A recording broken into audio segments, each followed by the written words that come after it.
Todos los cristianos vamos a experimentar pruebas. Vean ustedes aquí antes de Pedro se encuentra Santiago en el capítulo 1.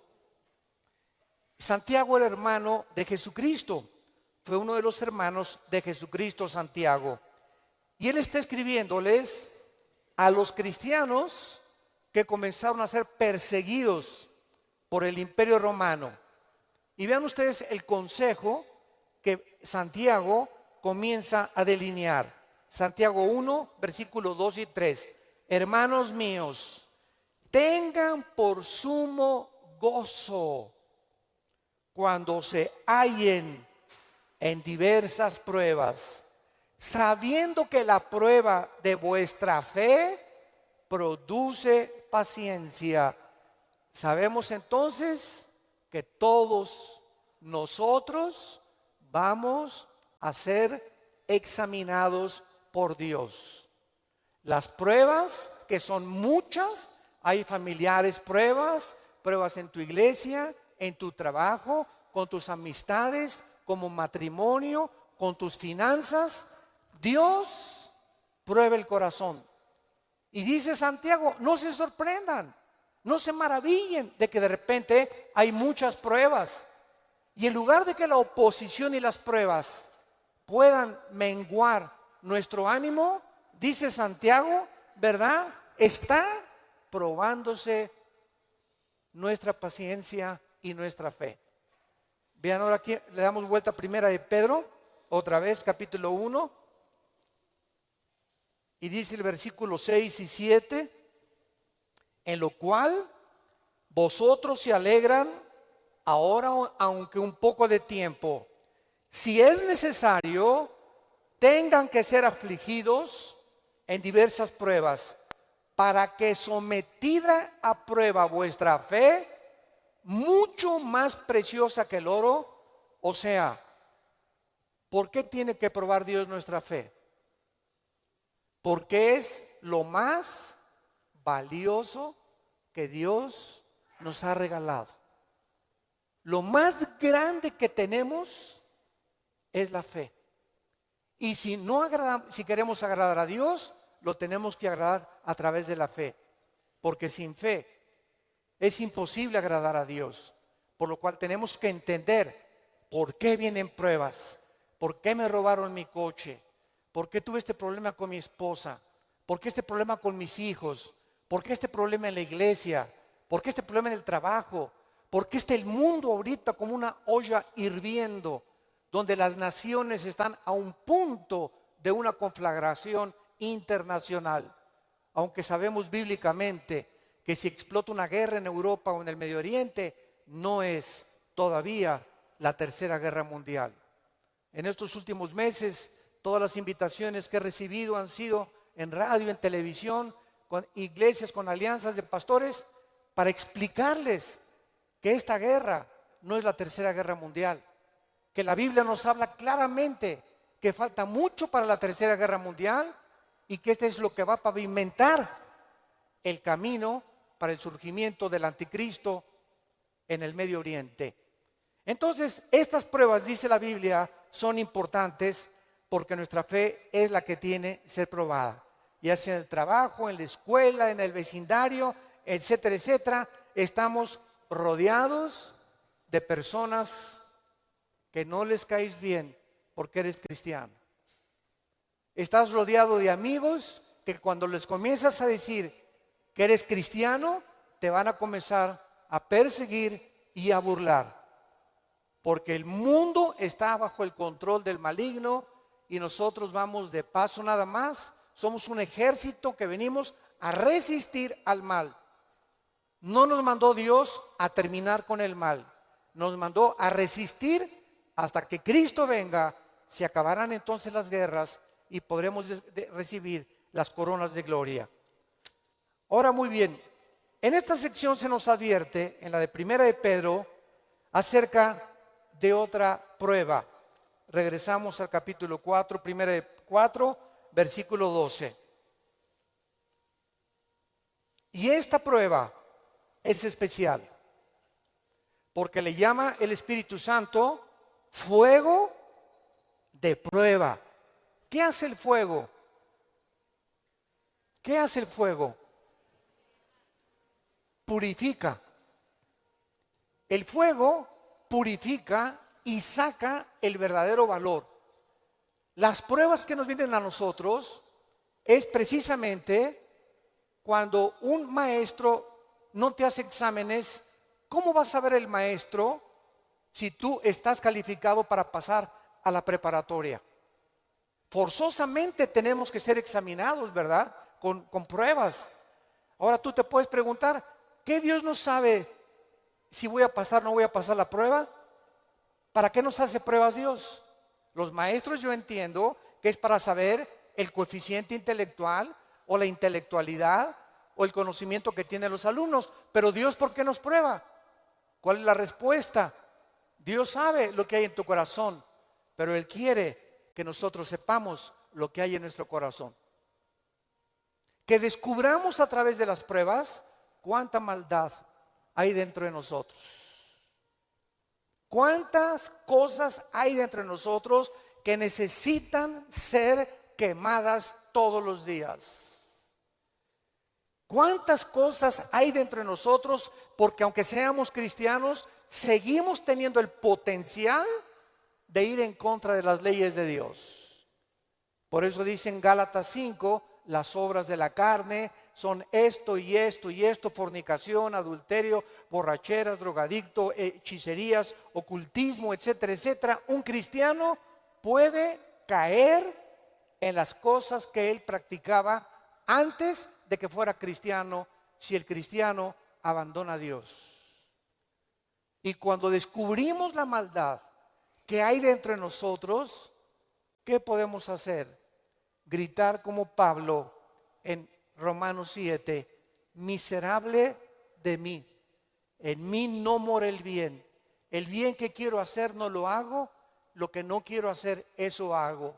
Entonces encuentro que en mi mente me dice, no fumes, el cigarro te va a molar los dientes, la lengua, la faringe, el esófago, la tráquea, los pulmones, el corazón. ¿Y por qué sigo fumando? Veo otra ley. Mi mente me dice, estás mal, pero mi corazón me dice, hazlo. Y mi carne le gana a mi razonamiento. Y entonces Pablo dice, miserable de mí, y dichosos los que han descubierto esto. Oh Dios mío, ¿por qué volví otra vez a prender el canal de la pornografía? Yo no quería ver esa pornografía. ¿Por qué caí ayer con mis amigos y me emborraché la semana pasada? Soy cristiano, ¿por qué lo hice? ¿Por qué le grité a mi esposa como le debía haber gritado, no debía haberle gritado? ¿Por qué lo hice y qué mal nos sentimos cuando comenzamos a descubrir esa maldad? Y qué buen síntoma es que digas, ¿por qué lo hice? Eso muestra que tenemos al Espíritu Santo, que nos está redarguyendo, que nos está diciendo, esto que hiciste está mal. Antes lo hacías y no te importaba y te dormías ni pedías perdón, pero ahora cuando pecamos nos damos cuenta, nos entristecemos, nos llenamos de una ansiedad tremenda en el corazón porque no tenemos paz. Es la paz que nos quita Dios hasta que vengamos a la cruz y le pidamos perdón y la sangre de Cristo nos limpia de todo pecado. Pero esta es la razón por la cual las pruebas Dios nos las manda, para que vayamos evaluándonos honesta, íntegra y sinceramente en qué nivel nos encontramos de espiritualidad. Vayamos a Santiago capítulo 1 otra vez con este versículo y vamos a ver algunas verdades prácticas antes de desarrollar el pasaje que acabamos de leer. Veamos algunas verdades prácticas de las pruebas. En primer lugar, las pruebas son algo común en la vida cristiana. Dice Santiago, cuando os halléis en diversas pruebas. En segundo lugar, estas pruebas, en segundo lugar, van a venir en diferentes categorías. De repente, estás tranquilo, eres deportista, tomas vitaminas, estás perfectamente sano y te vas a hacer unos exámenes de sangre y las radiografías y la biometría hemática de sangre, te dice el médico, tiene usted cáncer, o tiene usted diabetes, o padece usted un problema, ¿verdad?, renal, etcétera, etcétera. En el momento que oímos esa noticia, toda nuestra vida cambia. En ese momento dices, ¿qué me está pasando? ¿Cómo me pudo suceder esto a mí? Fue una prueba de fuego. O de repente tu hijo cayó y chocó, o tu hija se mató, o tu esposo se murió, o se cayó tu casa, o se incendió tu coche. Nunca sabemos qué va a suceder el día de mañana. Entonces tenemos que estar preparados para entender que estamos en un mundo donde somos vulnerables y donde cualquier cosa puede suceder, y Dios lo va a permitir con un propósito siempre, siempre santo, que va a resultar para un bien. Cuando oigas de ese accidente, de esa enfermedad y de ese problema, no lo entendemos. ¿Qué está pasando en la iglesia? ¿O qué pasó en mi casa? ¿O qué pasó con el gobierno? ¿O un golpe de estado? No entendemos cuando explota una bomba. Hay mucho humo y no se puede entender qué es lo que está pasando. ¿Qué verdad? No hay verdad. ¿Será mentira? ¿Será melón? ¿Será sandía? Y no es hasta que el humo se va, pasa una semana o 2 semanas, cuando comienzas a ver y a entender. Si tú en esa prueba, escúchame muy bien, durante esa prueba que estás atravesando, no te sueltas, pase lo que pase en tu vida. Si tú no te sueltas de Cristo, no te imaginas cómo Dios te va a bendecir, te va a fortalecer y vas a madurar espiritualmente como no te imaginas. ¿Qué se probó cuando te dijeron que estabas enfermo? ¿Qué se probó cuando oíste que te robaron tu coche? ¿Qué se está probando cuando perdiste el trabajo? Se está probando nuestra fe. ¿Cuánto confiamos en Dios? Cuando se va tu esposa o te abandona su esposo, ¿qué vas a hacer? ¿Te vas a recurrir a las drogas? ¿Te vas a emborrachar? ¿Vas a renegar contra Dios? ¿Para eso soy cristiano? ¿Me quitaron mi trabajo? ¿Por qué si yo diezmo regularmente me quitan mi coche? Dios, yo no lo entiendo. ¿Y por qué me corren de mi trabajo si sabes que tengo que mantener a mi familia? Dios está buscando que nosotros veamos nuestra reacción, porque nuestra reacción determina el nivel espiritual que tenemos de fe. Y es precisamente en esas pruebas, en esas reacciones, donde Dios sabe cómo vas a reaccionar. Vamos rápidamente a Génesis capítulo 22. En el Antiguo Testamento, y veamos la prueba de fuego que pasó a Abraham.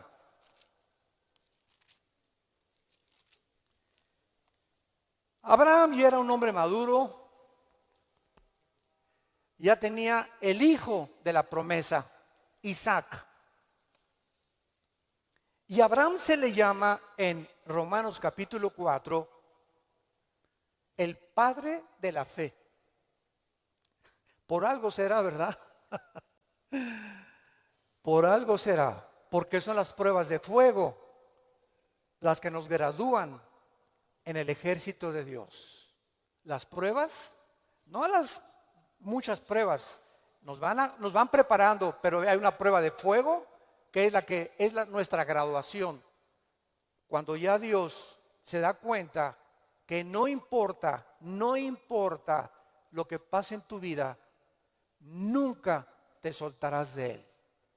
Nunca blasfemarás de su nombre, nunca te llenarás de rencor ni de amargura contra nadie. Hayan hecho lo que te hayan hecho o lo que nos hayan hecho, el veneno más grande que nos impide graduarnos es la amargura. Es el veneno más grande de la vida cristiana. Bueno, aquí se encuentra Abraham, capítulo 22 del Génesis, Y dice, aconteció después de estas cosas, o sea, estas cosas son todas las pruebas que Abraham había atravesado, que probó Dios a Abraham. Abraham podría decir, ¿otra? Oye, ¿otra, Señor? ¿Es juego? O sea, ¿otra prueba? Pero Adán, quiero decirte una cosa, Abraham. Esta prueba, ¿verdad? No te imaginas, va a ser la bendición más grande para tu vida y para 1000 generaciones después. A los que les interese la palabra prueba en el hebreo, es la palabra nasá, con H al final. Cuando dice probó, es la palabra nasá. Escuchen lo que significa probar en el hebreo. Manifestar el corazón por medio de la presión. No es hasta que la presión viene a nuestras vidas que se sabe lo que tenemos escondido en el corazón. ¿No es cierto? No es bajo la presión donde se prueba el carácter de los hombres. Bajo la presión. Dice la Biblia, esto es lo que Dios quería hacer. Poner presión en Abraham para darnos un ejemplo a nosotros de cómo reaccionar. ¿Y cuál fue la prueba de fuego que Dios le puso a Abraham? Dame a tu hijo Isaac, versículo 2. Señor, no te oí bien. Creo que me está fallando el oído. ¿Qué dijiste? Que me des a tu hijo. Señor, ¿estás bien? ¿No necesitas un mejoral? ¿Me estás hablando? ¿Eres tú? ¿No será un demonio el que me estará hablando? Señor, tú me dijiste que este hijo era el hijo de la promesa, no era Ismael. Tú me prometiste que era Isaac y la semilla de Isaac, el esperma de Isaac, la descendencia de Isaac, donde el Mesías, el Salvador que has prometido, iba a venir. ¿Cómo me lo pides? ¿Y cuál es la respuesta de Isaías 55, 8 y 9? Mis pensamientos no son vuestros pensamientos, y mis caminos no son vuestros caminos, ovejas santas, amadas de Dios. Así como los cielos son más altos que la tierra y mis pensamientos más altos que ustedes, así es como yo tengo que pensar para que ustedes comiencen a entender que yo no pienso como ustedes y que la fe es mantenerte de pie y seguir creyendo aunque no haya explicación inmediata. Señor, no entiendo qué pasó con mi casa, no entiendo por qué perdí el trabajo, no entiendo lo que está pasando, no entiendo esto, no entiendo aquello, pero como dijo Job, aunque tú me matares, seguiré confiando en ti. Y seguiré esperando y sabiendo que cuando se disipe el humo y entienda tus caminos, tienes algo mejor para mi vida. Esa es la fe. ¿Y qué hizo Abraham? No abrió la boca, no discutió. No vemos aquí que se puso al brinco con Dios. Abraham, Isaac, ven hijo mío. Muchachos, los siervos de Abraham, traigan la leña. Y entonces los dejó ahí en el monte a los siervos y agarró a Isaac y comenzaron a subir al monte Moriah. Escuchen, el monte Moriah fue donde Dios no perdonó a su hijo. Dios perdonó a Isaac, pero Dios no perdonó en el mismo monte a su hijo Jesucristo 4000 años después. Y cuando iban camino al monte, le dice Isaac a Abraham: Padre, ¿dónde está el sacrificio? Y Abraham no le dice nada. Dios proveerá. Y entonces se acuesta Isaac y lo amarra a Abraham, y cuando levanta la mano Dice el versículo 10 y el versículo 11, y extendió Abraham su mano y tomó el cuchillo para degollar a su hijo. Entonces el ángel de Jehová le dio voces desde el cielo y dijo: Abraham, Abraham. Y él respondió: heme aquí. Y dijo: no extiendas tu mano sobre el muchacho, ni le hagas nada, porque ya conozco que temes a Dios, por cuanto no me rehusaste darme a tu hijo. Dios, síganme con cuidado, no estaba buscando el sacrificio de Isaac. Dios estaba buscando el sacrificio de las emociones y los sentimientos de Abraham.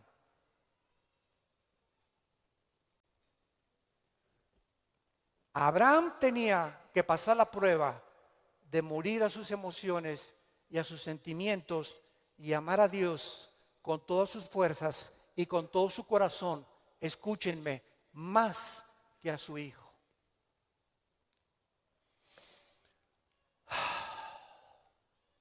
En el Nuevo Testamento se acercaron a Cristo, se los voy a explicar con más detalles, y le dijeron: ¿cuál es el más grande mandamiento?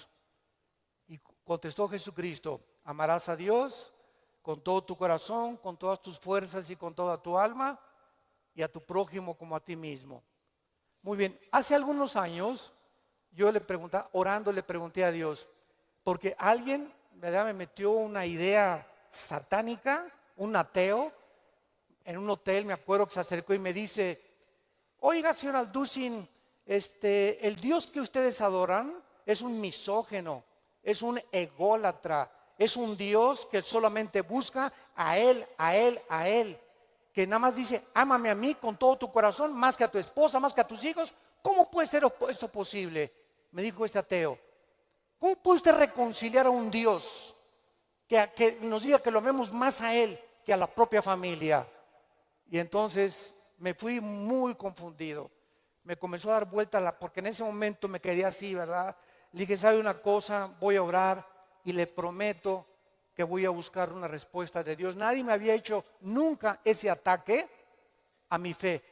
Entonces pasó como unas 2 semanas, me puse a orar, ayuné como 2 días buscando esta respuesta, y fue tan clara de parte de Dios.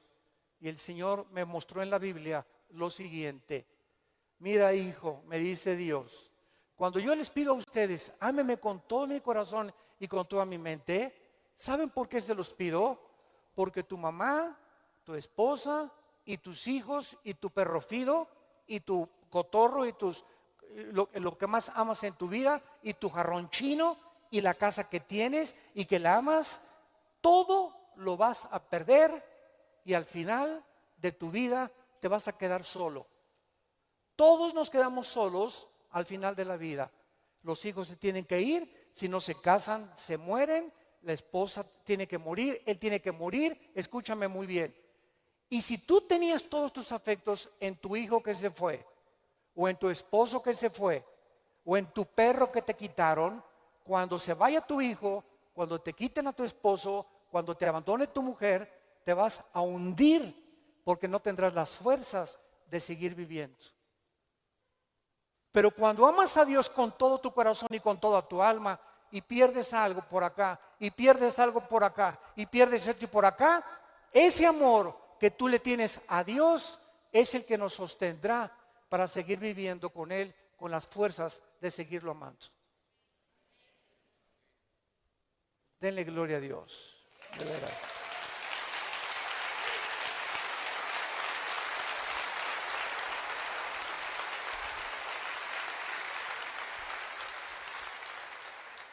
La fe es creer aunque no entendamos. Si Dios lo dijo, tiene una razón. Detrás de cada mandamiento de Dios se encuentra la sabiduría de Dios. Cuando Dios le dice a los jóvenes: no forniquen ni tengan relaciones sexuales antes de casarse, gritan los jóvenes y protestan los jóvenes: ¿nos quieres quitar la felicidad? ¿qué tiene? Así nos vamos a conocer mejor antes de casarnos. Pero detrás de esa prohibición que Dios tiene es el inmenso amor que Él nos dio desde la cruz. Por amor te lo digo, jovencita, te dice Dios, por amor que te tengo, joven que me escuchas. Tú no te imaginas las consecuencias de la fornicación. Vas a los 18, 19 años a ver crecer tu pancita, te vas a tener que salir de la escuela, él va a resultar con que no te quiere. Es increíble que por no haber puesto a ustedes freno en sus relaciones meses antes, hayan ustedes acabado en un pecado que se llama la fornicación. Dios es sabio y nos dice a los casados, no cometerás adulterio. Dice Salomón en Proverbios 6, versículo 32, el que comete adulterio es falto de entendimiento, corrompe su alma el que tal hace. El que comete adulterio echa a perder su matrimonio, sus hijos, los celos, la infidelidad, que tarda años en poder levantarse. ¿Y todo por qué? Por tu ego, por tu orgullo, por tu vanidad de creer irte con una muchacha más joven o con otro hombre sin tomar en cuenta a tu propia familia. Es el ego siempre el enemigo de nuestro Dios. Dios sabe por qué nos da las provisiones que nos da, porque nos ama y quiere lo mejor para nuestra vida. Y finalmente aquí en estas verdades prácticas en Santiago encontramos también, ¿verdad?, que las pruebas prueban la fe que tenemos y la fe nos muestra cuánto confiamos en Dios. Dice en el Salmo capítulo 11, versículo 1 y 2. En Jehová he confiado. ¿Cómo decís a mi alma que escape al monte cual ave? Porque aquí los malos tienden el arco, disponen sus saetas sobre la cuerda para asaetear en oculto a los rectos de corazón. Si hubo un hombre perseguido, calumniado, vituperado, despreciado entre los héroes de Dios, fue el rey David. A los 17, 18 años lo ungen, Samuel, tú vas a ser rey de Israel. Ah, dice David, qué suave. Bueno, pasaron casi 12 años, vean esto, desde que lo ungen con sus hermanos, pasaron 12 años, hasta los 30 años de edad, 12 años de pruebas. El hombre que Dios había escogido para sentarlo en el trono de Israel, tenía que ser probado. Y tenía que ser probado en la amargura, en el rencor, en la confianza en Dios, en saber que no importa, aunque me rodee un ejército y aunque tenga las miles de amenazas, Dios es mi salvación, mi fortaleza y mi luz. ¿De quién temeré? Dice el Salmo 27. ¿De quién temeré? Es el temor dentro de nosotros lo que nos impide confiar en Dios. Ay, tengo temor que si me entrego a Dios me va a pasar esto. O tengo temor que si hago estas cosas me va a pasar aquello. Ese temor lo tienes que vencer, porque Dios no nos ha dado espíritu de temor, sino de valor, de poder y de amor propio. Entonces tenemos que entender que las pruebas forman parte de la vida cristiana. Regresamos a nuestro pasaje de 1 de Pedro y examinémoslo rápidamente. Dice nuestro pasaje: no se sorprendan, amados, del fuego de prueba que os ha sobrevenido, como si alguna cosa extraña aconteciera. Número 1, se nos advierte cómo no debemos de reaccionar: con sorpresa. No debemos reaccionar con sorpresa. No puedo creer lo que me está pasando. Más te vale que lo creas. No puedo creer que mi noviecita me dijo que yo me parecía a John Travolta, hermano, y me dejó por otro y se fue. No lo puedo creer. No puedo creer que mi esposo me haya abandonado.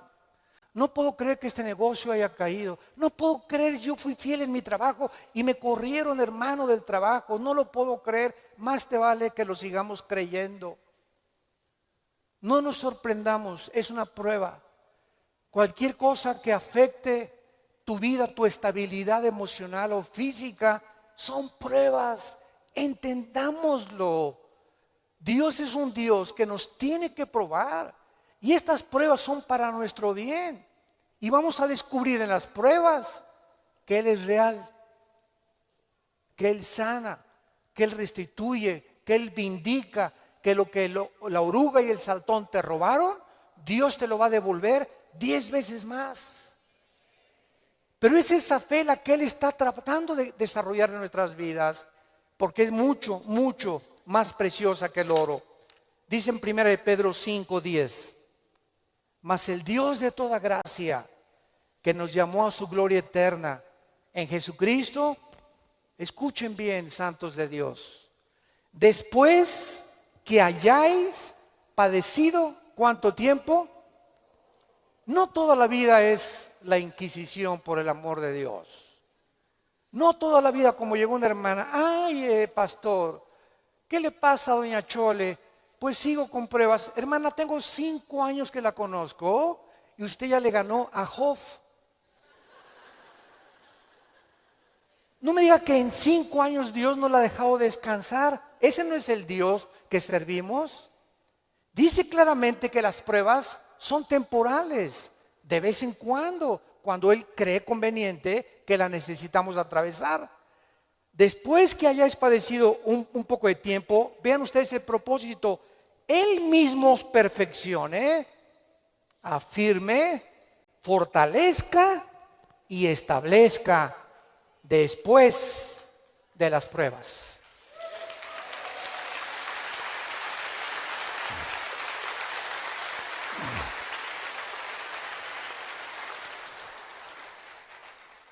Ahora veamos lo que tenemos que hacer. 1 Pedro, en nuestro pasaje capítulo 4, versículo 13. Número 1, se nos manda que cuando te digan, te robaron tu coche, se fue tu esposo, se fue tu esposa, te pasó esto, te pasó aquello, te goces. Cualquiera diría, ¿está usted loco? ¿Está usted loco? ¿Cómo voy a gozar cuando me dijeron que tengo diabetes? ¿Cómo voy a gozar cuando me robaron la cartera, el cristalazo que me... Hermano, ¿no está viendo cómo estoy? Que tengo aquí un martillo para encontrar el que me rompió el carro. Le voy a dar un martillazo en la cabeza si me lo encuentro. O mi esposo, ¿verdad? Con la cara de cocodrilo. Qué bueno que se fue el cocodrilo y que se fue, ¿verdad? Ten mucho cuidado que tu reacción sea de gozo. Y les voy a explicar lo que se encuentra detrás.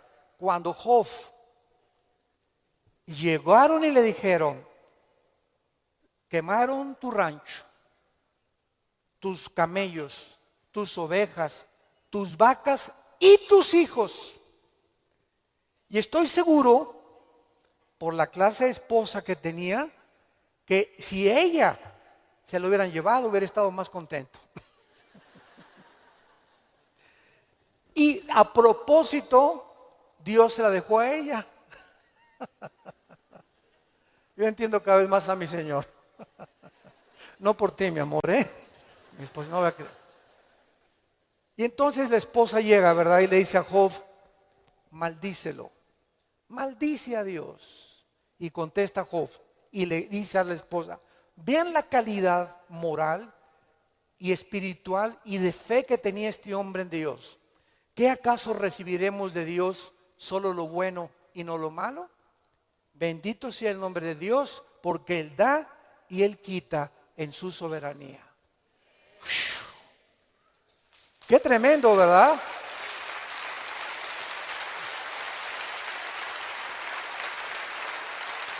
Qué tremendo. Entonces, en ese momento, cuando somos asaltados por dudas y malas noticias, en otras palabras, porque son malas noticias, en ese momento tengamos mucho cuidado de no permitirle a nuestro corazón que nos gobierne la lengua, porque de la abundancia del corazón habla la boca. Entonces, en lugar de preferir maldiciones o acusaciones, o eres tú Dios, o compartirlo con otras personas, híncate. Filipenses 4, 6 y 7. Híncate y dale a conocer a Dios: Señor, no entiendo lo que está pasando, no entiendo por qué me pasó esto, por qué esta enfermedad. Oh Dios, no entiendo, pero quiero seguir confiando en ti. Solo te pido que mientras esto pasa y no lo entiendas, me fortalezcas y me muestres la razón para que yo pueda seguir bendiciéndote y adorándote. Es el tiempo más difícil de nuestra vida cuando no entendemos lo que está pasando. Vamos rápido a 2 Corintios capítulo 12. 2 Corintios capítulo 12 y veamos lo que le pasó al apóstol Pablo y la forma como él reaccionó.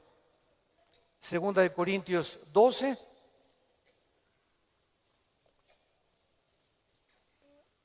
Pablo fue uno de los pocos hombres, junto con Enoc y Elías y el apóstol Juan, que subieron al cielo. En el Nuevo Testamento, Pablo y Juan fueron los dos únicos apóstoles que subieron al cielo sin morir. Fueron sacados de su cuerpo espiritualmente. Y Pablo lo llevó Dios al tercer cielo, donde habita Dios. Y cuando Pablo regresó a la tierra, su espíritu salió de su cuerpo y su espíritu volvió a entrar a su cuerpo. Pablo dice que lo que él oyó allá en el cielo y lo que él vio, no había palabras humanas para poder describirlo.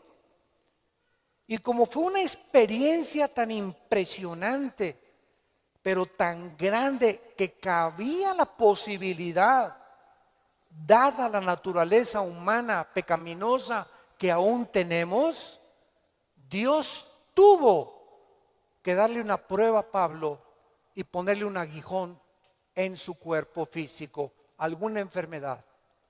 Y esta enfermedad no sabemos qué es.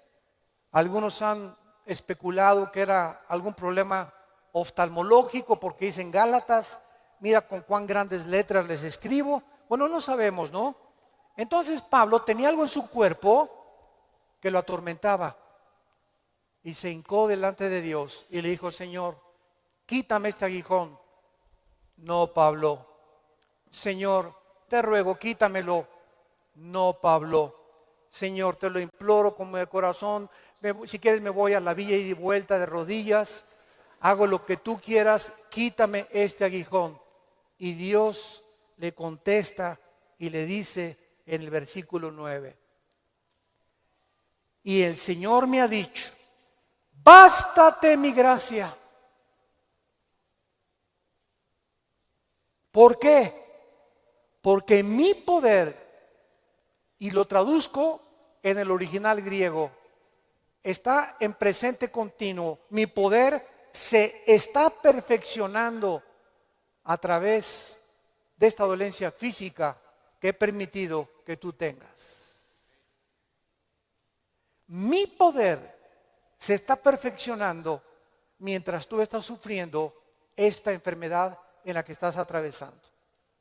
Y entonces Pablo, cuando entiende, detrás de lo que no entendía, por qué Dios permite eso en su vida, contesta Pablo y dice: por tanto, de buena gana me gloriaré más en mis debilidades, para que repose sobre mí el poder de Cristo.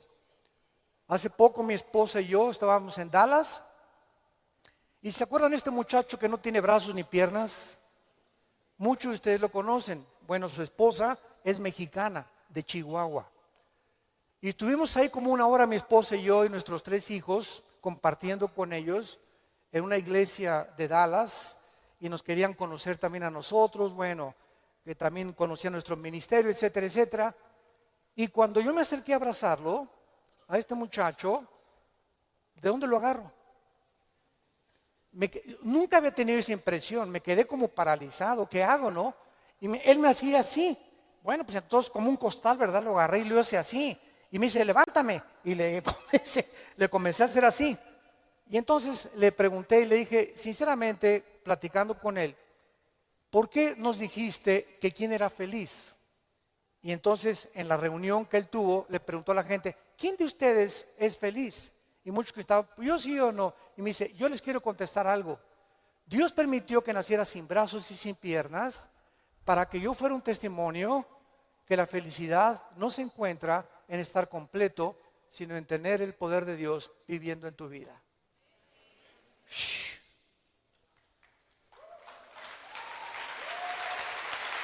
¡Qué tremendo!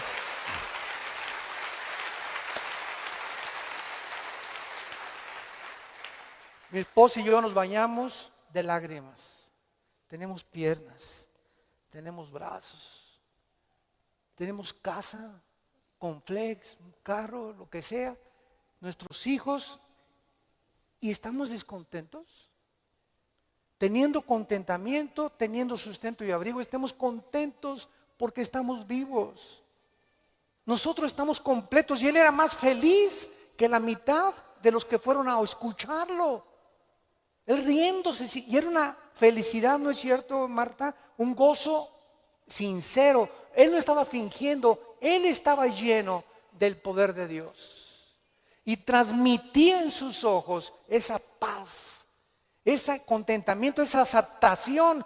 Él dijo que a los 12 años se quiso suicidar porque todavía no había aceptado a Cristo. Y se metió y dice, ¿cómo me suicido? ¿Con qué? Ni modo que agarre una pistola y le haga así, ¿verdad? Se metió a la tina del baño y con la boca abrió la llave y se quería morir ahogado.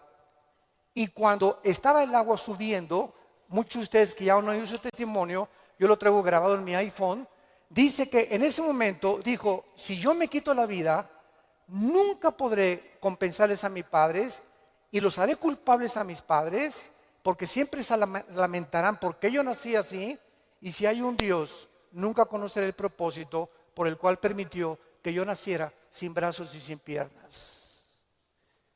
Y apagó la llave y le dijo, yo no entiendo, al año se convierte a Jesucristo. Y ha ganado millones de almas. Dios dicen que hay uno entre 15 o 20 millones de seres humanos que nacen así. A este muchacho Dios lo escogió Dios para dar un mensaje al mundo. La felicidad no está en el dinero, ni en tener salud, ni en tener casa, ni en tener vehículos, sino si tú tienes a Jesucristo y la paz de Él que sobrepasa todo entendimiento. ¿Saben ustedes por qué el astrofísico Stephen Hawking negó a Dios antes de morir? Simplemente porque no pudo explicar sus sufrimientos.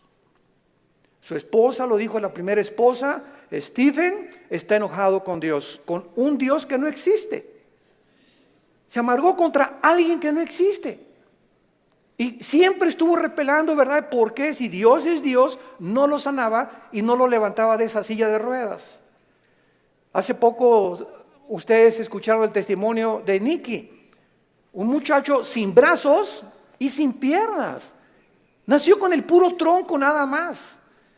Y cuando oye su testimonio dice que a los 8 o 9 años de edad, como no podía suicidarse, se metió y con la boca abrió la llave del baño para ahogarse.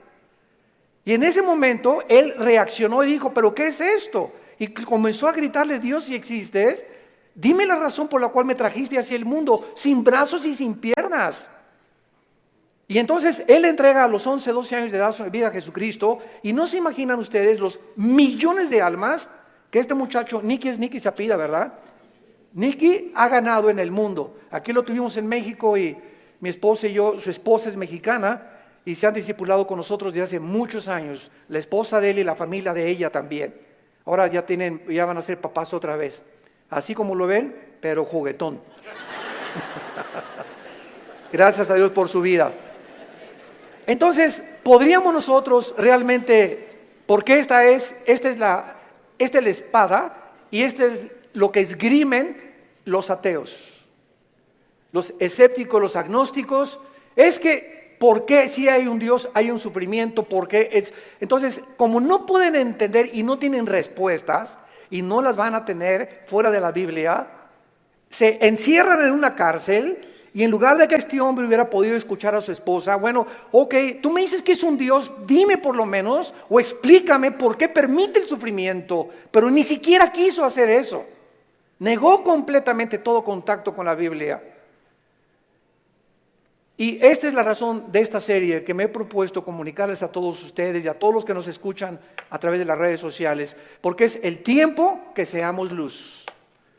El mundo está pidiendo respuesta a los políticos, astrofísicos, ateos, agnósticos, escépticos, etcétera, etcétera. Las universidades en Latinoamérica están llenas de ateos, infectando las mentes de nuestros hijos, incitándolos a una revolución, incitándolos a la violencia, porque ellos creen que a través de esta violencia y de este idealismo pueden ellos hacer un cambio en México social, o en Veracruz, o en cualquier otra nación. ¿Por qué? Porque hay un idealismo en la juventud que no tiene respuestas, y nosotros somos la luz del mundo. Ya es hora que brillemos, ya es hora que levantemos la lámpara. Todos los 70s, 80s y 90s del siglo XX persiguieron a la Biblia, persiguieron al cristianismo, persiguieron a los pastores en Latinoamérica. Yo recuerdo cuando fui a la universidad a la conferencia en la Facultad de Filosofía y Letras, cómo querían burlarse todos. Ay, ya llegó el padrecito, así me decían, ya llegó el padrecito. A ver de qué nos va a hablar el padrecito, porque como ellos no tienen respuestas, creen que nosotros tampoco las tenemos. Y cuando nos enfrentamos a auditorios y les demostramos que hay más evidencias científicas en la creación bíblica que en la famosa teoría de la evolución. Cuando alguien te diga y tú le preguntes, bueno, ¿cuál es tu punto de vista o tu perspectiva de cómo te imaginas que creó el universo? ¿Qué te van a contestar? Pues por ahí anda una enseñanza, una ideología que se llama el Big Bang, o la grande explosión traducida. ¿Y qué significa esto? Que pues los físicos y se imaginan, porque no se puede probar científicamente, que pues comenzó con una explosión en el universo. Y entonces de esa explosión se formó todo lo que nosotros vemos. Cuando las propias leyes de la física, la primera y la segunda ley de la termodinámica, contradicen el Big Bang. Virgen del Socorro. Me atrevo a decir esto. La misma física que dice la primera ley de la termodinámica, nada se crea ni se destruye, la segunda ley, todo tiende al desorden, a la oxidación, a la destrucción, a la corrupción. Nunca del desorden se ha formado el orden, por el amor de Dios. Entonces, ¿cómo podemos estar defendiendo una teoría que la aceptamos ciegamente? Porque mi maestro me la enseñó. Porque tu maestro no tiene ninguna otra explicación. Y como dijo Dion Teofilito, como decimos aquí en México, ni la tendrán si no vienen a la Biblia. Porque por medio de la ciencia y por medio de la intelectualidad, que es limitada, el ser humano no puede traspasar y trascender la dimensión espiritual, la dimensión del mundo invisible. Entonces el intelecto choca contra las cosas que no entiende y al llegar ahí se vuelven locos. Entonces no puede el ser humano comprender la inmensidad del universo que nos rodea, ni los caminos ni los pensamientos de Dios, porque son más altos que los nuestros. Dios tuvo que bajar hace 2000 años en la persona de Jesús para Él comunicarnos y revelarnos los secretos que se encuentran detrás de su universo, de su soberanía, de la tierra, de dónde venimos, los animales, la genética y la ciencia, que continúan como demostrando y comprobando simplemente que la Biblia tenía la razón. Y es hora de hablar, y es hora de tener una confrontación directa, porque el mundo se está hundiendo en la confusión teológica, en la confusión ideológica. Los gobiernos los invitamos al próximo desayuno en junio, ya les dieron su volante titulado El fracaso de los gobiernos humanos. Otra vez, ¿verdad? Vamos a examinar todos los gobiernos, nazismo, fascismo, monarquías, democracias, etcétera, etcétera. ¿Por qué ninguno ha funcionado? ¿Por qué siguen peleándose? ¿Por qué ahorita ya los partidos políticos en todas partes del mundo, ya sus convicciones, los estatutos en los que formaron sus partidos están deshaciéndose y contagiándose con el otro? Es como si nosotros dijéramos, soy cristiano pero me voy a juntar con los mormones y con los musulmanes. Cuando los principios de los musulmanes, los principios de los mormones y el cristianismo se contradicen unos a otros. Entonces, ¿creo realmente que mis convicciones son reales y es la verdad? ¿O necesito otras ideologías porque no estoy seguro de lo que yo creo? Es una tristeza, se están derrumbando ante nuestros ojos todas las ideologías y todas las filosofías del mundo. Los sistemas de pensamiento están confundidísimos como jamás lo habían estado. Gubernamentalmente, teológicamente, filosóficamente, económicamente, es una confusión en el mundo tremenda. Es el estrés por el cual vive la gente. Es una incertidumbre de dónde está la verdad, dónde está la luz, quién tiene la verdad. Tú dices que en aquella religión, tú dices que en aquella religión. Discúlpame, en ninguna religión, en la persona de Jesucristo. Porque tú puedes tener X religión sin tener la verdad, ni tener al Hijo de Dios en tu vida. Él fue el que vino y nos dijo: no los católicos, no los evangélicos, no los nazarenos, no los mormones. Jesús dijo: yo soy la verdad. Y cuando Él entra a tu vida, se te caen las vendas. Y de alguna forma el entendimiento se nos comienza a expandir. Y solo Dios, el Espíritu Santo, puede hacer que nuestra mente se abra para que cuando vengamos a la Biblia podamos entender, porque la Biblia, el autor es el Espíritu Santo. Necesito al Espíritu Santo morando en mí para comprender los pensamientos de Dios. Ven a la Biblia sin el Espíritu Santo y vas a chocar contra los pensamientos de Dios. Porque el hombre natural no entiende las cosas del Espíritu, porque para él son locura. Porque estas cosas no se intelectualizan, estas cosas se disciernen espiritualmente. Veamos estos pasajes a continuación que nos van a servir de base para poder dar una explicación y comenzar ya a levantar la bandera de la fe. Dice en Romanos 5, versículo 3, y no solo esto, sino que también nos gloriamos en las tribulaciones, sabiendo que la tribulación produce paciencia. Alguien viene sin el Espíritu Santo y lee este versículo, la conclusión a la que llega dice: esto lo escribió un loco. ¿Cómo puede alguien que está atravesando tribulaciones o problemas gloriarse? Inmediatamente se enfrenta a esta persona con una pared. Pero es que esta persona no entiende que las próximas palabras es que estas tribulaciones y estos sufrimientos, Dios los está usando para formar nuestro carácter, que si no sufrieras, de otra manera no podrías aprender muchas cosas en la vida que solamente a través del sufrimiento se aprenden. Dice Salomón en Proverbios: el sufrimiento purifica el corazón. Esta es la razón por la cual comenzamos ya a entender, y cuando comenzamos a entender los pensamientos de Dios, y aunque no vamos a ser libres de sufrimiento, por lo menos Dios va a entrar a nuestra vida y nos va a dar una esperanza para que en ese valle de sombra y de muerte tengamos paz. Para que en medio de las tribulaciones que tú estás atravesando, y en medio del divorcio que estás ahorita enfrentando, y el abandono de tu esposo, y el abandono de tu esposa, y el abandono de tus padres, por lo menos en medio de ese horno de fuego que tú estás atravesando, Jesús está contigo. Y aunque no se va a acabar hasta que Él venga a todas estas cosas, Él nos da la fuerza para resistir hasta el final con gozo. Y la paciencia solamente es el fruto de las pruebas y las tribulaciones. ¿Se imagina lo que la Biblia dice? ¿Y para qué quiere la paciencia, Señor? Si no tienes paciencia, te vas a casar con el chavo equivocado. Si no tienes paciencia, te vas a casar con la muchacha equivocada. Si no tienes paciencia y eres una persona impulsiva que compras y vendes, etcétera, etcétera, sin meditar ni reflexionar nada, vas a comprar la casa equivocada, el carro equivocado, el viaje que Dios no quería que hicieras lo vas a hacer por tu impaciencia, porque por naturaleza somos impacientes.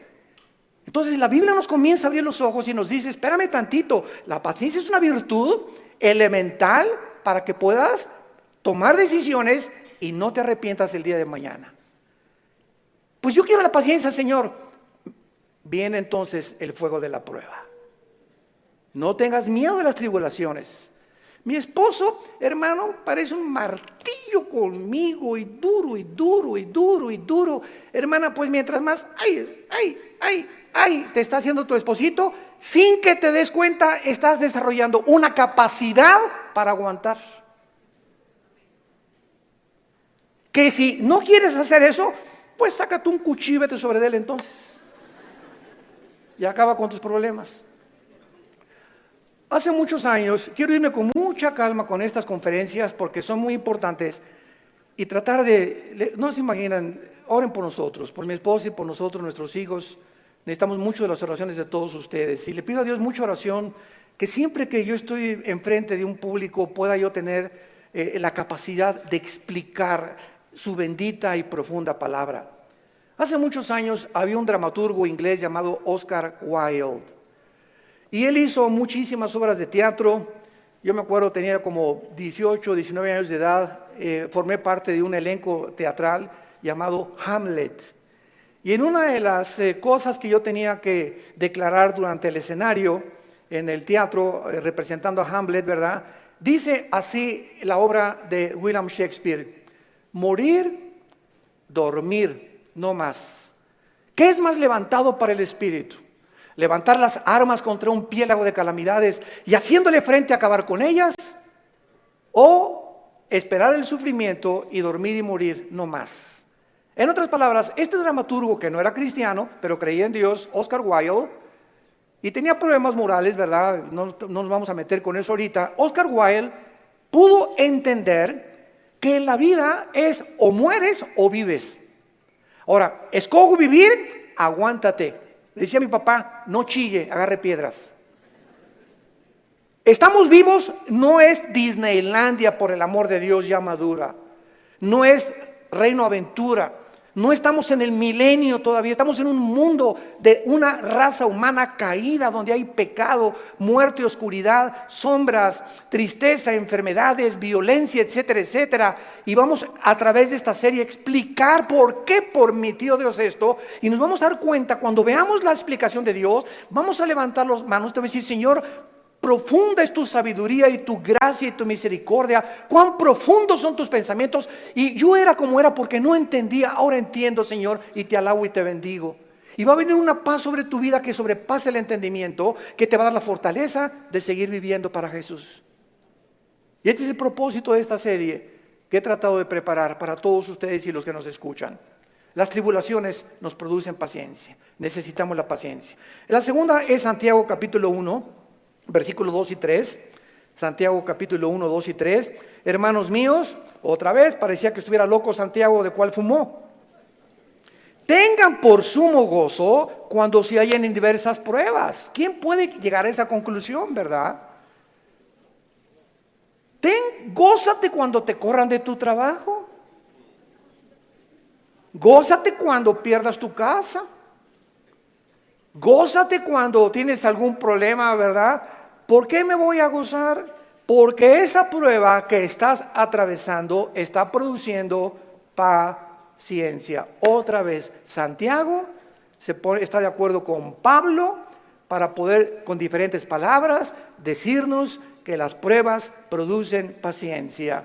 Entonces tú llegas a tu casa con tu esposa: ¿qué crees, mi chenchita? ¿Qué, mi amor? Estás tan contento, te veo, te ascendieron de puesto. No, mi amor, al contrario, me corrieron. ¿Quién podría reaccionar así? Nadie, ¿verdad? Ni marihuano. Nadie podría reaccionar de esa manera, más que un cristiano que vive en el Espíritu. Y la esposa: oye, pero ¿sabes una cosa? Esto no es para que te pongas contento. Sí, mi amor, ¿sabes una cosa? Porque acuérdate de Romanos 8:28. Todas las cosas contribuyen para nuestro bien. Y no me corrieron porque haya sido ladrón, borracho, parrandero, jugador o defraudador. Me corrieron, ¿verdad? Por política, lo que tú quieras. Pero ¿sabes por qué me gozo, mi amor? Porque creo lo que dice la Biblia. Ahorita mi única reacción sería llegado: vieja, sácamela de don Julio reposado. Y vamos a ponernos los dos hasta atrás. Esta vida no vale gorro. Vamos a divertir. Que nada, y que Dios ni qué cristianismo. Esa es la otra reacción. Y comenzar con la autolástima y comenzar a amargarte contra Dios. ¿Te das cuenta? Entonces, en lugar de que tomemos esa actitud, la Biblia nos muestra que nos enfrentemos a los problemas con otra actitud, porque cuando Dios ve que tú enfrentas esa actitud y que tú llegas a tu casa y Señor, gracias, te alabo, yo no entiendo por qué me corrieron. Lo único que sé es que tu palabra dice, no desmayes, no tengas miedo, yo soy tu Dios, nunca te dejaré, nunca te abandonaré. Y estoy seguro que viene un trabajo mucho mejor que el que yo tenía en el momento en el que Dios ve desde el cielo que nuestra reacción aquí en la tierra es diferente a la de los demás seres humanos. Dios nos bendice.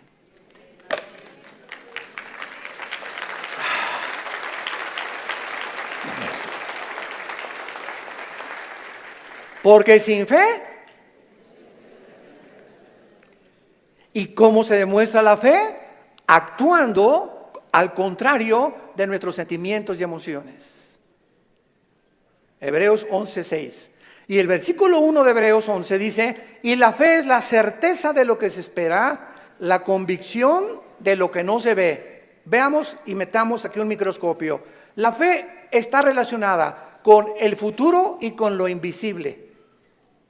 Es una certeza, es una seguridad de algo que está adelante de mí, que estoy esperando. Y aunque yo no lo vea, estoy seguro que viene a mi vida. Y además estoy tan convencido aunque no lo vea. La fe, si no es algo que tú estás esperando y no estás convencido, tu fe es la fe de los demonios.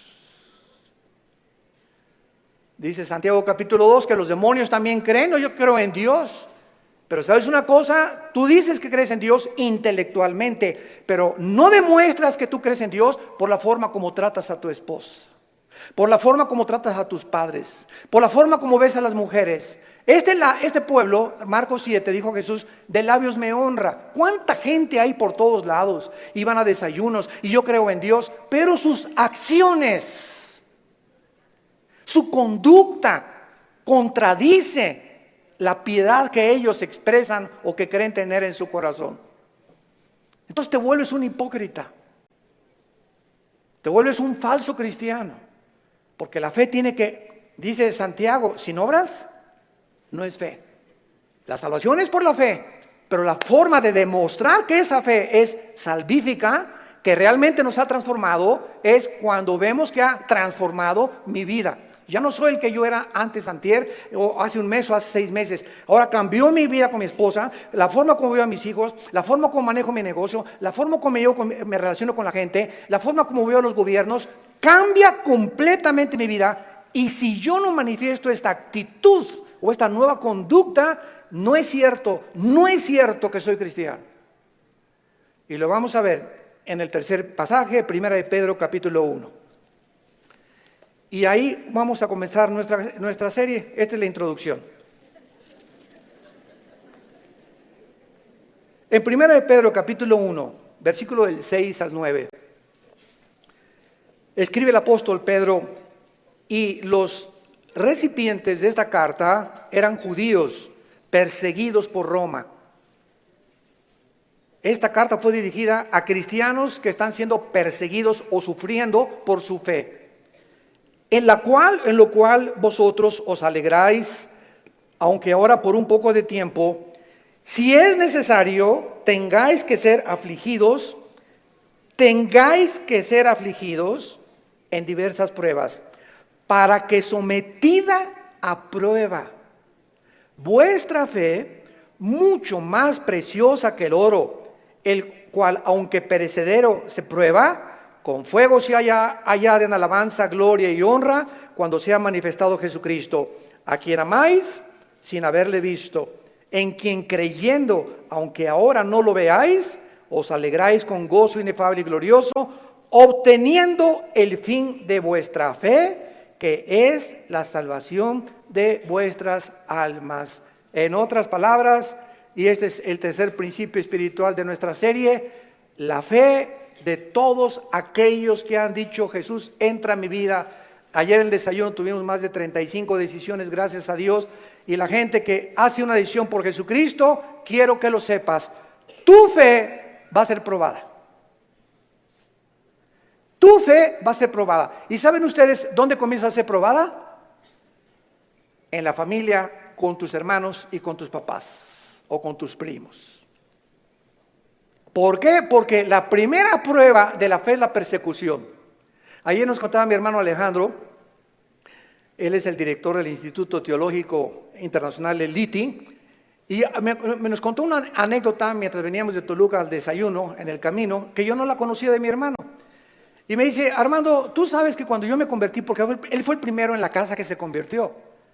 Y yo los correteé como 2 o 3 años. Una vez quise incendiar una reunión de oración. El gadareno era Pinocho comparado con los demonios que yo traía. Y se los digo en serio. Y me dice mi hermano, tú sabes que cuando yo me convertí, llegué a la casa y mi mamá inmediatamente me quiso correr. Ya te metiste con una secta, quién sabe qué te metieron, etcétera, etcétera. Total, dice, me tuve que salir de la casa y a los 4 días regresé a la casa.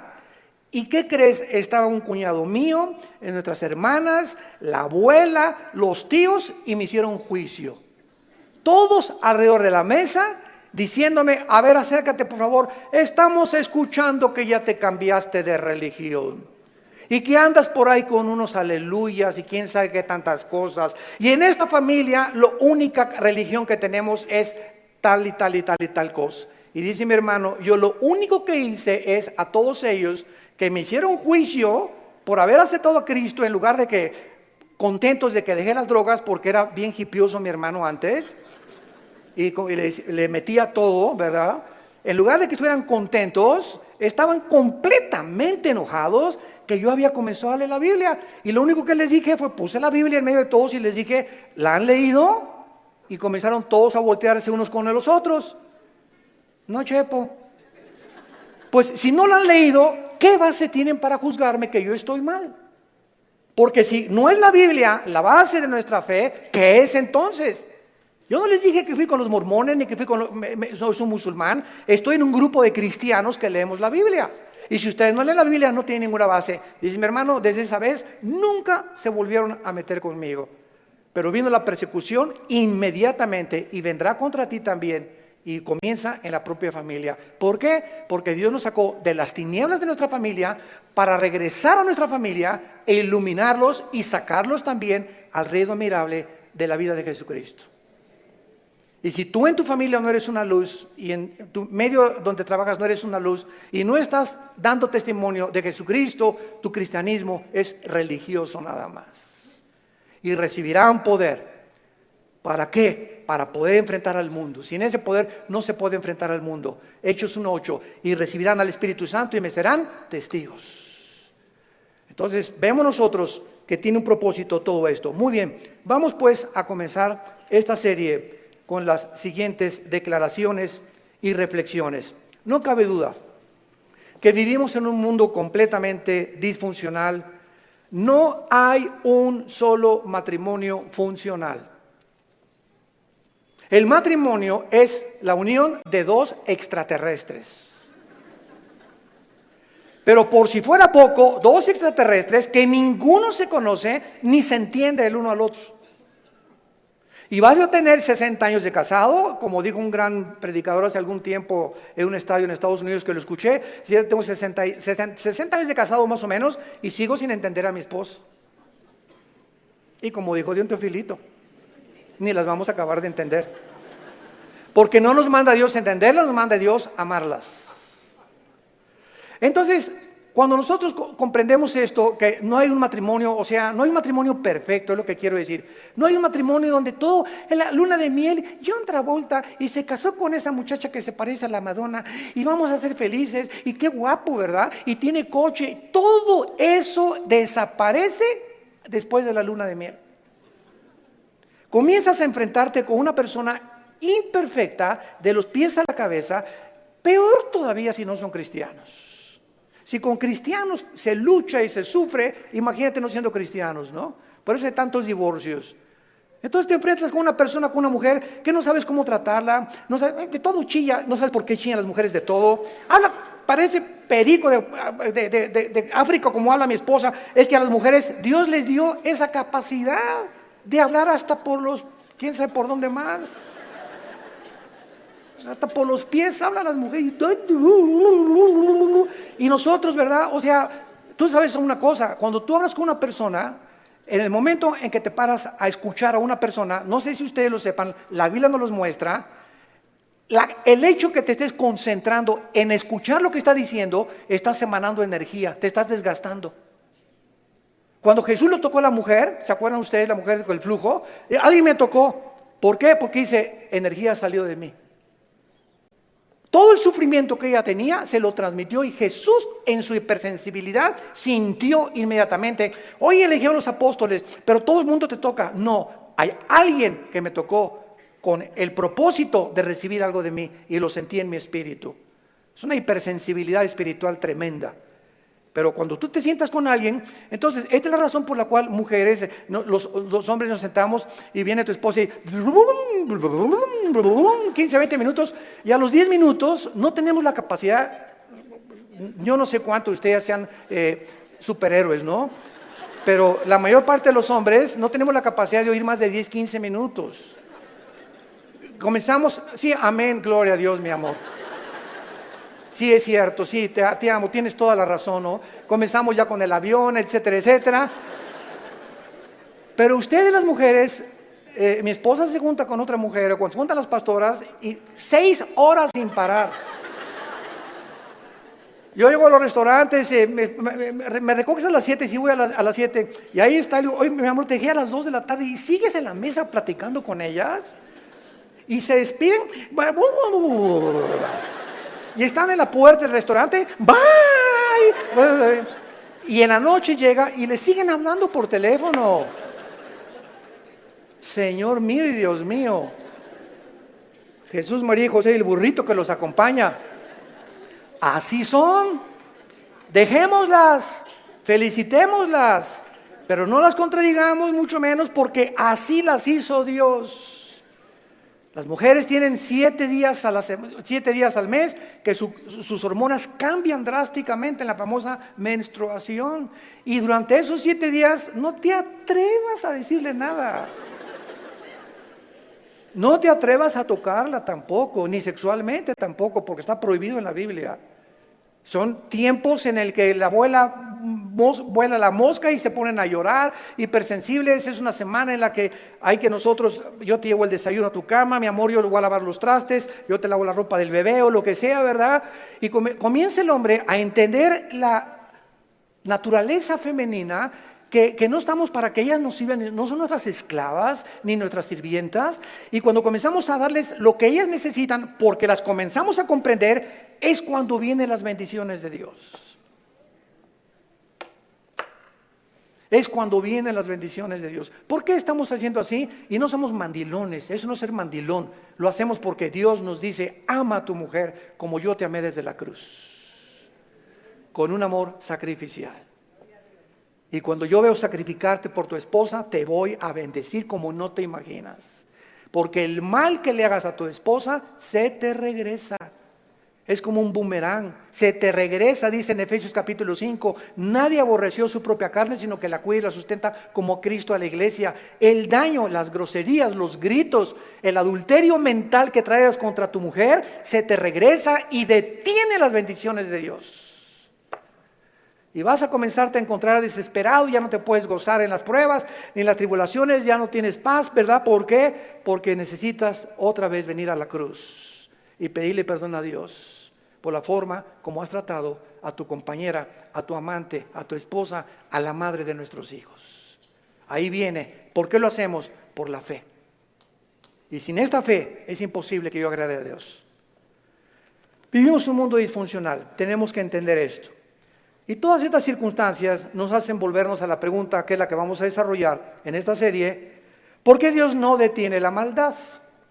Muy buena pregunta, muy válida filosóficamente. ¿Por qué Dios no detiene tanta destrucción y tantos sufrimientos? Es la pregunta que permanece en las mentes de la mayor parte del ateísmo, y muchas veces no solamente los ateos, sino también de los mismos cristianos. La única diferencia, escuchen esto, señores ateos que nos escuchan, en cualquier programa que haya en el mundo de televisión o de radio o en cualquier foro, nunca a un ateo ni a un agnóstico le van a hacer estas preguntas, nos las van a hacer a nosotros. Porque los ateos no tienen respuestas. Y como no tienen respuestas, por eso se enojan contra Dios. Y por eso se amargan y por eso dicen que son ateos.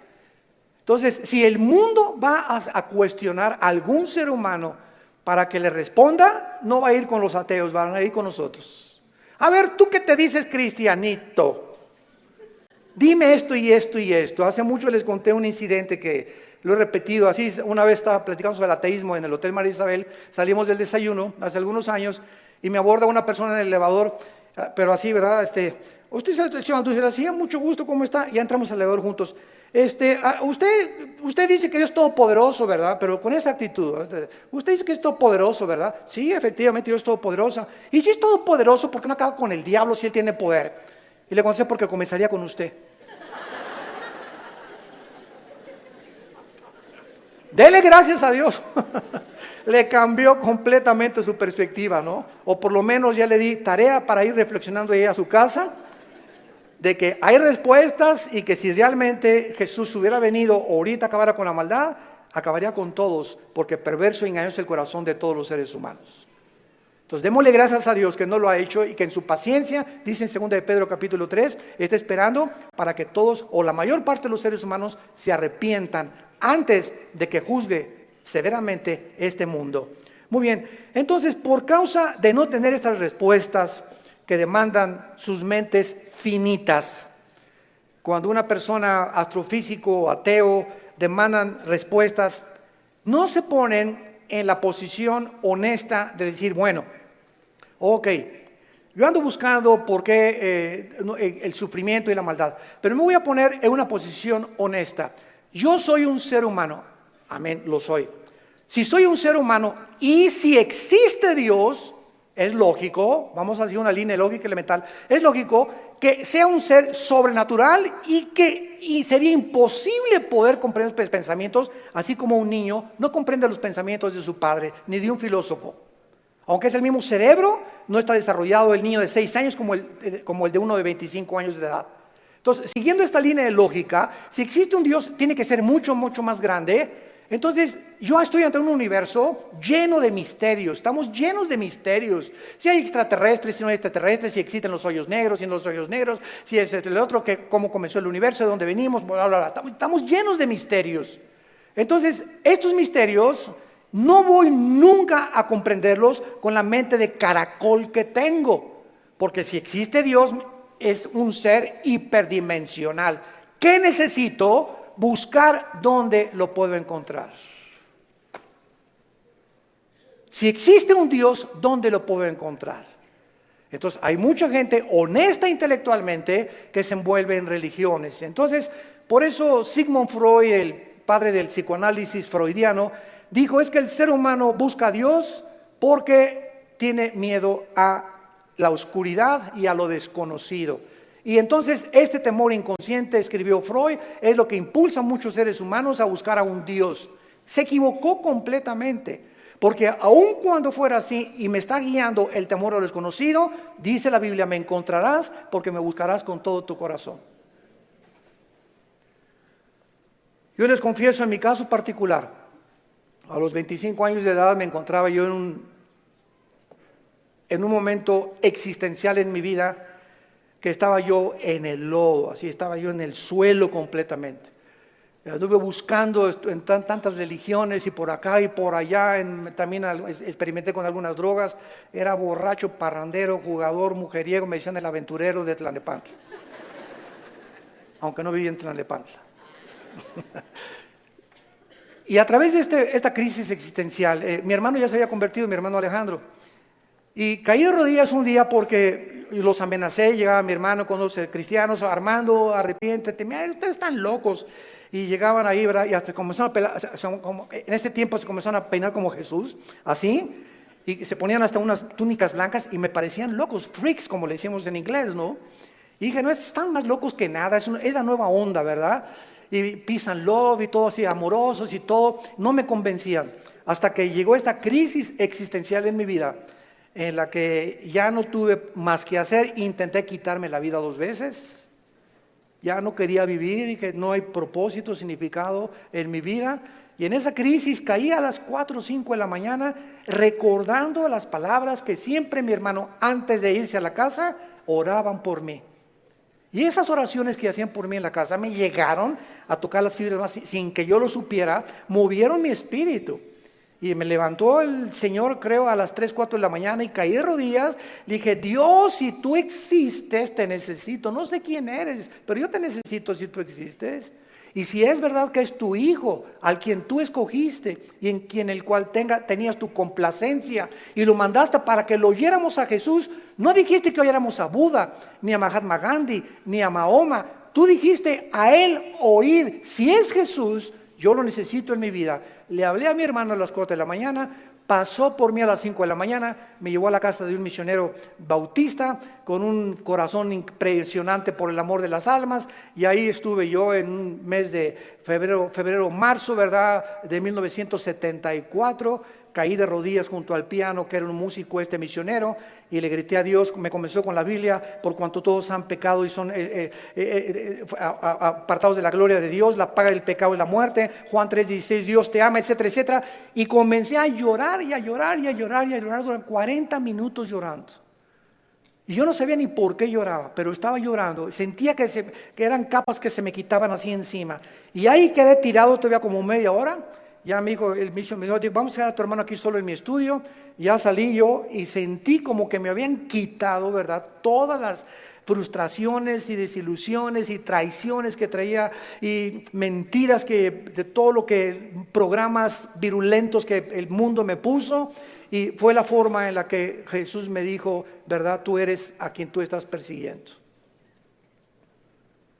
Y de ahí en entonces, ¿verdad?, mi vida fue cambiada radicalmente. Yo supe que había llegado al final de mi vida y que si Él era Jesús, yo tenía que dedicar mi vida a Él. No había ninguna aventura más grande en la cual un hombre pueda aventurarse a vivir más que conocer a Dios. No hay una aventura más grande. Conocerle es el más grandioso afecto de nuestros sentidos y amarle el más grande de nuestros propósitos. A los 3 años de que comencé a trabajar yo en la hotelería, era gerente del hotel, el que acabamos de ir ahorita en la reunión de los pastores en Acapulco, enfrente de la Diana. Estuve de gerente como 1 año, gerente en el Hotel Camino Real de Polanco, etcétera, etcétera. Y le dije a Dios, me voy de misionero. Yo creí que Dios me había llamado para otra cosa, me fui de misionero. Y me fui a la sierra de Oaxaca, entre la costa chica y la costa grande, entre Oaxaca y Guerrero. 3 años durmiendo en pisos de adobe. Mi cojín era un ladrillo envuelto en periódicos y me tapaba en la noche con periódicos, con los indígenas. Yo creí que me había llamado Dios para ser misionero, porque los misioneros que conocí en Acapulco me mandaron para que yo fuera, y lo único que me daban era un cheque de $100 al mes. Comíamos lo que pescábamos, las almendras que arrancábamos y los mangos que quitábamos de los árboles durante 3 años de mi vida. Y ahí conocí la máxima de las pobrezas. Más pobre no puede ser. Yo dormí en camas de piedra, hermano, te gané. En covachas, estas eran chozas de adobe. Y además había un pueblo ahí que se llamaba El Ciruelo, cerca de Tejucunicuilapa, en la Costa Chica, que era de leprosos. Y me acuerdo que un día me dijeron, ¿por qué están tapados así? Es que son leprosos. Y yo creí a las 2 de la mañana que Dios me había llamado a morir con lepra. Y le dije a las 2 de la mañana, se dio, si ese es mi destino, Señor, aquí estoy. Yo no sabía ni qué contagios era la lepra, ni conocía mucho de la lepra, pero yo creí que Dios me había llamado para morir como un leproso. Y ya, ¿verdad?, pasaron los 3 años, regresé a Acapulco, comencé a predicar, a fundar movimientos de estudios bíblicos en las casas. En 1979 la organización del famoso evangelista, que vamos a orar por él, Luis Palau, se está muriendo de cáncer, por cierto, tiene cáncer en los pulmones, Luis Palau. Me hablaron a formar parte del equipo de Luis Palau. Del 79, 80 y 81 estuve como evangelista por toda la República, todo Tabasco, Guerrero, Veracruz, pueblito en pueblito, predicando de choza en choza, pueblito. Nos corretearon, nos aventaron piedras, nos aventaron palos, me lastimaron 2 veces, me enfermé con malaria, me enfermé con calentura de 40 grados, etcétera, etcétera. Y todas estas fueron, ¿qué cosa? Pruebas. Dios estaba forjando carácter en mi vida, que era muy importante para lo que más tarde me tenía que enseñar. Y el secreto, quiero decirles a ustedes, el más grande secreto de la vida es no amargarte. Es el más grande secreto de la vida cristiana. Un cristiano amargado no entra a la tierra de Canaán. No pasas Canaán. Dice Hebreos 12 que bloquea la gracia de Dios la amargura. No importa lo que nos hayan hecho, lo que nos digan. Me acuerdo en los 80s cómo nos calumniaron. Me dijeron que me había casado 4 veces, que tenía hijos hasta en Iztapalapa, 15. Bueno, es increíble. Y todavía me dicen que de vez en cuando han oído esos rumores, ¿no? Ya le gané a Salomón. Puras mentiras. Pero el diablo es encargado de verdad de buscar la forma de desprestigiarte, de impedir. Pero ¿sabes una cosa? Que nuestro destino no depende de lo que la gente piensa. Nuestro destino depende de Dios. Y nadie puede arrebatarte ese destino que Dios te ha dado. Nadie, absolutamente nadie. Y para terminar, sí existen respuestas. Y mientras todo se aclara, y mientras nuestra poca y chica y limitadamente intelectual comprende, y ahorita comenzamos ya con el Espíritu Santo a entender muchas cosas más que sin el Espíritu Santo imposible poder comprenderlas, Dios nos deja 2 consuelos. El primero, la resurrección de nuestra vida. Vamos a volver a vivir. Hijo, ten calma.